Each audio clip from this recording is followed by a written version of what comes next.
Pinabibilis na ng Department of Agriculture o DA at ng Department of Transportation ang pagpapatayo ng food hub sa Clark, Pampanga.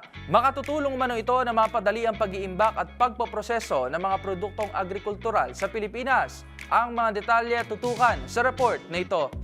Pabibilisin na ng Department of Agriculture o DA at ng Department of Transportation o DOTR ang pagpapatayo ng Clark Food Hub sa Pampanga.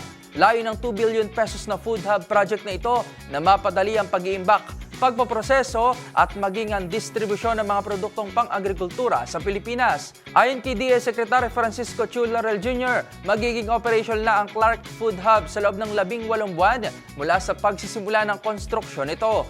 Tiwala rin ng kalihim na ang estratehikong lokasyon ng Clark na malapit sa Subic Seaport at Clark International Airport ay magbibigay ng mahusay na access sa mga produktong agrikultura sa mga magsasaka at sa mga mamimili. Para sa DZRH TV, ito si Rovic Manuel. Una sa Pilipinas, una sa Pilipino.